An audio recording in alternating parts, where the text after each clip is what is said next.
Hello class, my name is Sheila Davis. I'm doing this in regards to PL 306, Ethics in the Professions. Instructor is Brad Barwick. It's a case study that I've done on Terri Schiavo. I'm sure many of you are aware of the case, as it was in the headlines for quite a few years. 1 minute the court would rule that the feeding tubes could be pulled, and next minute the court would rule that they couldn't be. So the background of the case is that in 1990, Terri was 27 years old and she went into cardiac arrest from low potassium levels.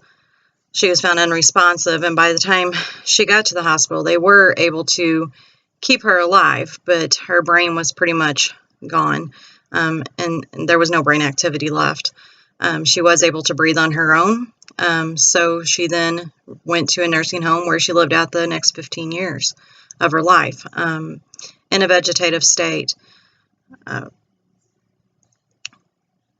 After 14 years of Terri not improving at all, her husband, Mike Schiavo, decided that it was time to remove the feeding tubes. And so he proceeded with legal proceedings to have those tubes removed. Upon that decision, her parents fought back and said, no, you're not going to unplug my daughter. She has to have the feeding tubes to survive. And they felt like she had, they would hear her moan and groan and eye movement, things like that. So they thought that she would one day come out of it. So then it became a legal battle, and that's where the ethical issue first began. Was it ethical to remove the feeding tubes from Terri, which were providing her with hydration and nutrients, or was it unethical? So that was left up to the courts to decide, and eventually they did decide. Terri's husband, he wanted her feeding tubes removed because it was something that whenever she was 25, she's holding. If anything was ever to happen to her, to have those tubes, to not keep her on life support. So then the realm went about, was she really on life support or not? And it came down to deciding that, yes, if the feeding tubes were pulled from Terri, then she would die. So what would Terri have chosen? Would she have chosen to live or to die? According to Mike, he said that Terri told him so, not to ever leave her on life support. To her parents, of course, like any other parent, they wouldn't ever want their child to go. So both sides had good reasonings as far as why to keep her alive or why not to. So then the ethical issues that I found in the case would have been the utilitarian approach, the social contract, and the ethics of virtue. The utilitarian approach, the principle of utility, states that we should produce as much happiness as possible. Would removing the tubes from Terri give her happiness by letting her go ahead and die and not lay there in a vegetative state, not necessarily suffering because she couldn't feel anything? But was that really the life that she would have wanted to live? And then on the other side of things, Terri's husband would have, while he would have been sad whenever she passed, but he would have been happier because he was finally able to be a little bit free. On the same side of that, the parents would have felt much despair. So it was kind of a double-edged sword. I don't know that Terri would want to spend the rest of her life in a nursing home. I know I don't ever want to have to go through that. But the utilitarian approach also speaks of euthanasia. While nobody was administering her anything, they were removing the feeding tubes, but wouldn't that show a little bit of compassion and actually be more gentle and more kind than letting her suffer another 15 or 20 years, whatever she would have survived? The next one would have been the social contract, which kind of used the problem of self-interest in human beings. Of course, there was self-interest in play here.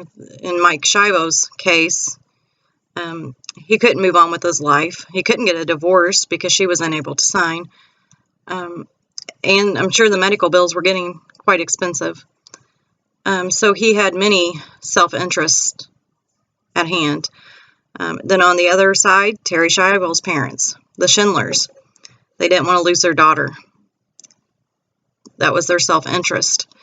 They also considered the self-interest of Terri. But really, by letting Terri die, in the end, Mike Schiavo would gain social living.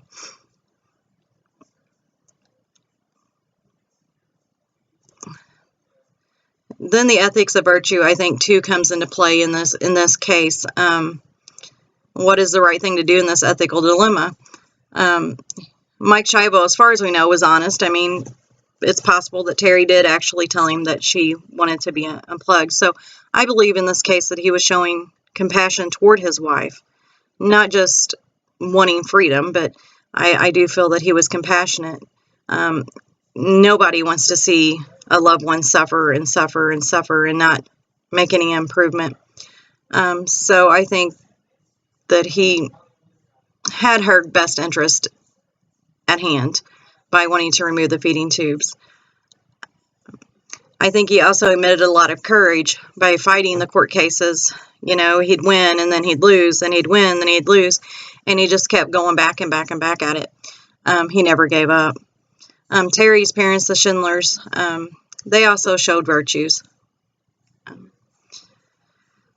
They wanted fairness, most of all for their daughter and for the situation that their daughter was in. And they were extremely loyal to her self-interest and their self-interest, of course, too. But while there was some ethical principles that were violated, there was some that came to the forefront in this case, I believe, that showed the true nature of people. Even the courts had to use the ethical principles when deciding the case. The ultimate decision was, like I said before, left up to the courts. And they really had to think about the main case is, what would Terri do? Terri can't speak for herself. Terri can't decide for herself. She's in a vegetative state.